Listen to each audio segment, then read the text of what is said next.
I don't think we've spent enough time talking about Sam Darnold as a potential target for the Browns to fill their quarterback need for 2025 and possibly longer than that. So I want to spend today's episode talking about Darnold and whether or not it would be a good move for Cleveland to pursue him in free agency as he comes off a dominant season, a career-saving type of year with the Minnesota Vikings. Really put himself on the map, 66% completion, 4,300 yards, 35 touchdowns, 12 interceptions. He made himself a ton of money. He went from making $10 million last free agency to making maybe more than $100 million this free agency, although the way he ended the 2024 season, their last game against the Lions in Week 18, and then their playoff loss to the Rams, he did not look like a quarterback that teams would be foaming at the mouth for, but I'm choosing to look at the previous 16 games of work as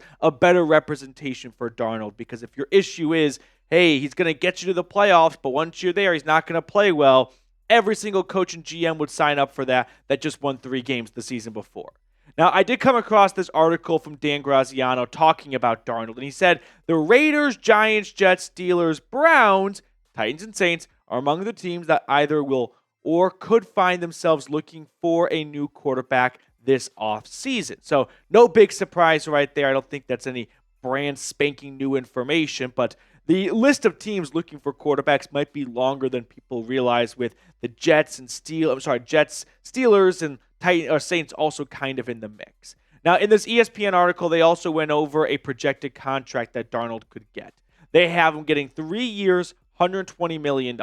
It's an average of $40 million a season. That has them a little bit around the number 10 mark in terms of highest paid quarterbacks in football and guaranteeing $75 million. Now, before I give you my opinion on all this, I don't want to infiltrate your head, your thinking, and give you any kind of bias. So let me know what you would think or what you would do in the situation right here. Would you give this contract out? Give me a yes or give me a no down below in the comment section. My answer, probably not. And it's not because I don't think Sam Darnold is a good quarterback. No, I thought we saw a lot of great things from Darnold this year to believe, hey, this is someone who belongs in the NFL and is a starting QB.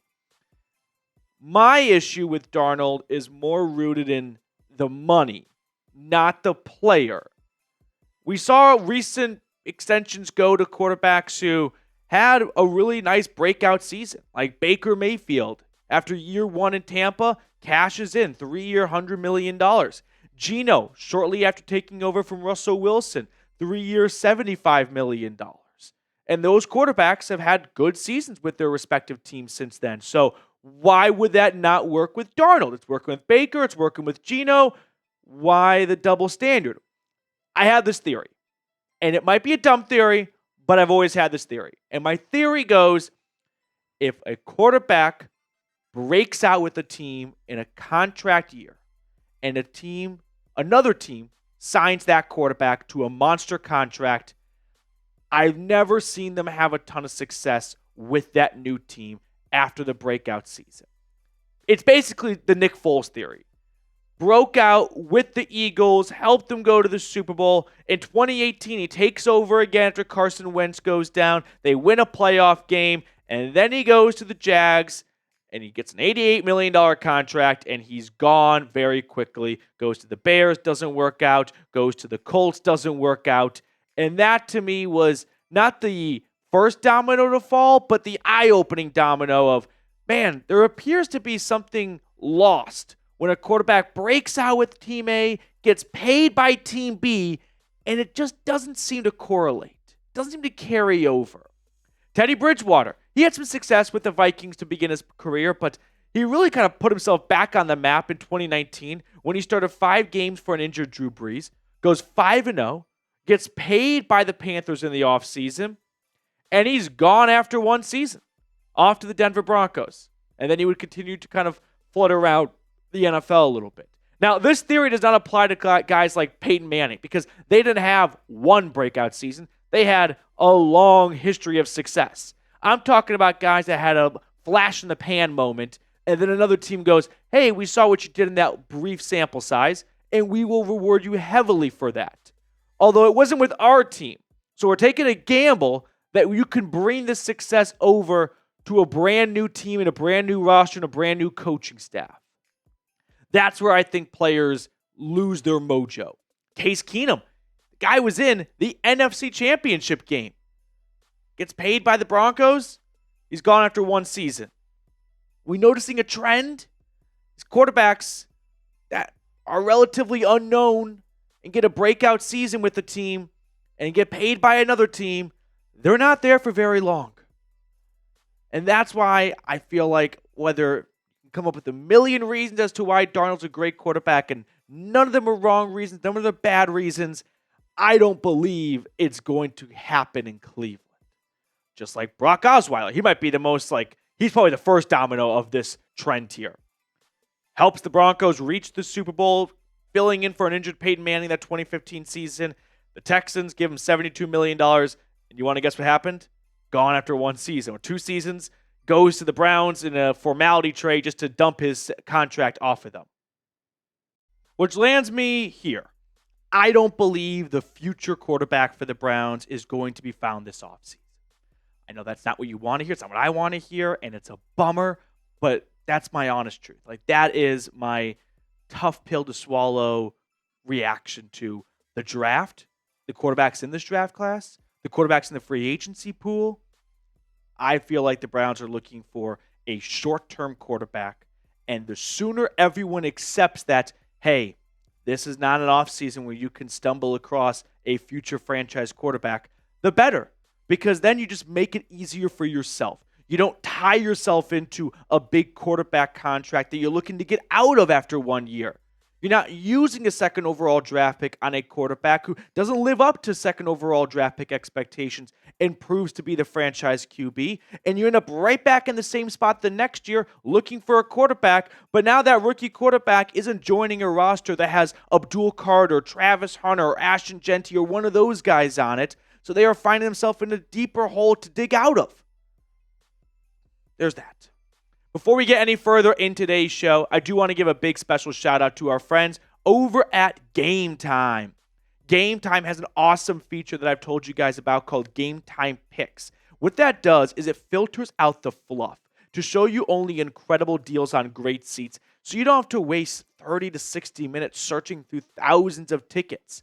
One thing I like about Game Time is they offer the Game Time guarantee. If you find tickets in the same section and row for less, Game Time will credit you 110% of the difference. So take the guesswork out of buying tickets with Game Time. Download the Game Time app, create an account, and use code CHATSPORTS for $20 off your first purchase. Terms apply. Again, create an account and redeem code CHAT Sports for $20 off. I put all that information in the comments and description of today's video. Download Game Time today. Last minute tickets, lowest price guaranteed.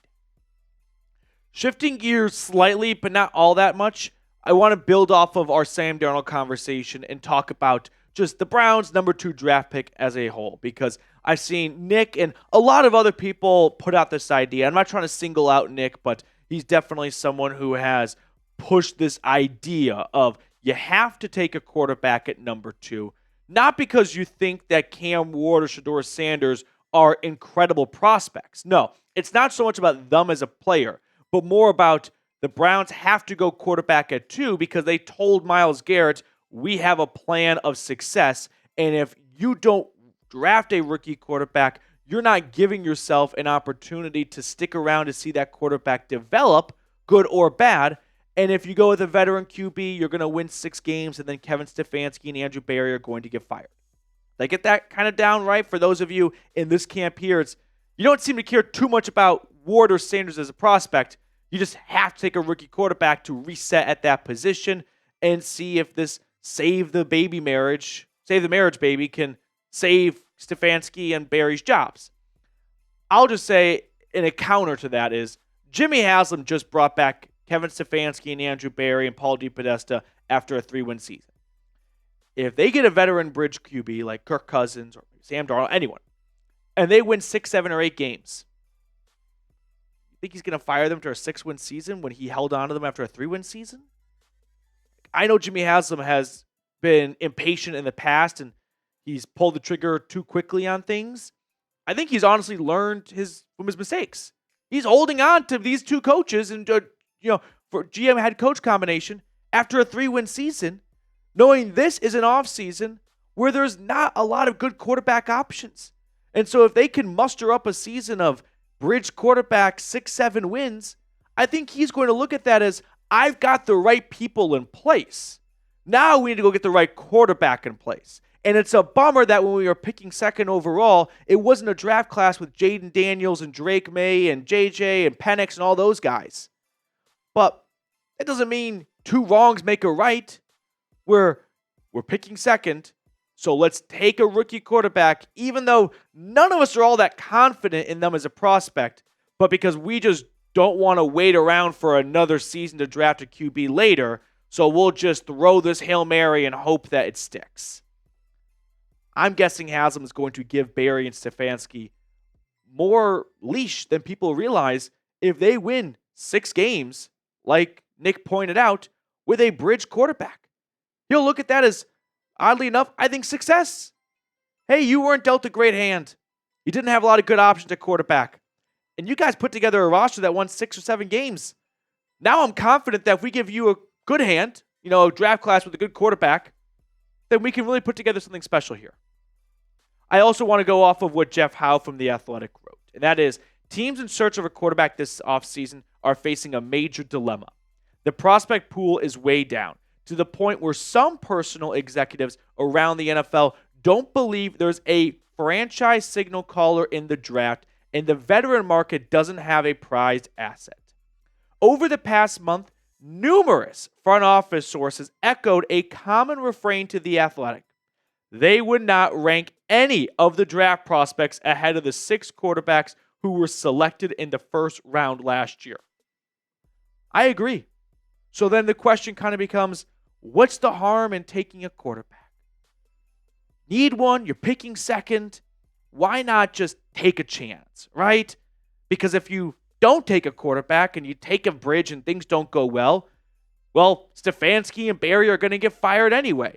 So for their sake, they should take a quarterback so they can extend their job status. They can extend their job security and go, you can't fire us. We just drafted this guy last year. We need more time to develop him. And I think 8 out of 10 times, that's a fair and passable excuse.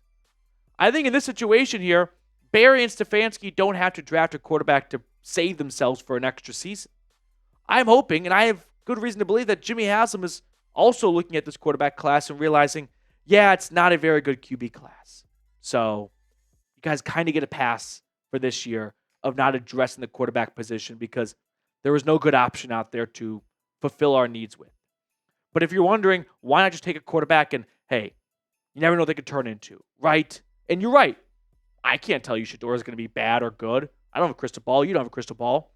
But what I can tell you is when you get a good hand, and the Browns were dealt pocket queens, pocket kings, picking second overall, you're picking 33rd, you're the second pick in the first round and the first pick in the second round. And I'm looking at some recent bad drafts. And then what happened to the team following? The Giants, they were picking 5th and picking 7th. Evan Neal, bum, complete bust. Kayvon Thibodeau, I don't think he'll get a second contract from the Giants. Wan'Dale Robinson, I think he's actually kind of going on the upward trajectory right now, but 43rd, not looking like A.J. Brown or Deebo Samuel, 2 guys that were selected around 43rd. Azudu doesn't even see the field. Cordero Flott, he might be the best of the bunch right here, and he's not even getting a second contract from this team. This was a disaster draft class, as was the Jags in 2020. They had 2 picks in the first round, like the Giants. Henderson, not on the team for a second contract. He was traded after 3 seasons. Jason, moved on from, he's still there, but he hardly plays. I think so. Either way, irrelevant. Laviska Shenault, traded after 2 or 3 seasons. Hamilton might be the best of the bunch, actually, and he's just like a rotational defensive tackle, which for 73rd overall, that's a fair expectation for a player. The point I'm really trying to drive home right now, and if it's not abundantly clear, I'll make it abundantly clear. Don't force a quarterback when it's not there. Because what happens is you end up with a draft class like the Jags. And you know what happened the next 2 years for the Jags? They picked first overall because they were making picks that were not good. They weren't forcing a quarterback, but they had a bad draft. And if you're the Browns and you force a quarterback that's not worthy of a second overall pick and you are passing on guys that you believe are better prospects, but you're just too impatient to wait for a quarterback when it's right, then you're going to end up like the Giants and the Jags, where you have a horrible draft class despite having tons of ammunition. And the very next year, you find yourself picking at the top again, and someone else is picking for you, and those guys aren't amounting to anything. That is my nightmare scenario, is the Browns take a quarterback, and just like the Cardinals, after selecting Josh Rosen, the very next year, they're picking first overall, and it's Kyler Murray, except it's not the same people making the picks. Make the right choice. And by the right choice, I mean the best player. So, but to wrap up the video, because I feel like I've just been a little bit on a mixture of a TED Talk and internal meltdown, and you guys have just been on the receiving end of it.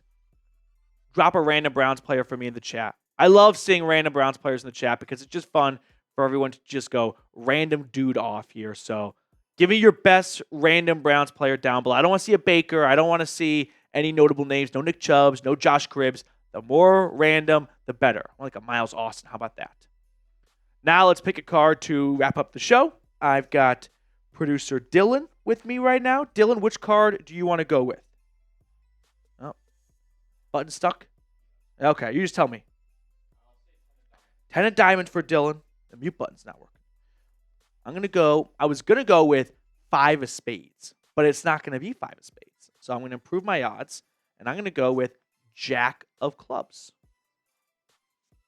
What'd you say? 8 of diamonds. Damn, you were not far off. All right, that will do it for us on today's episode. Thank you guys for watching. As always, I'll see you tomorrow.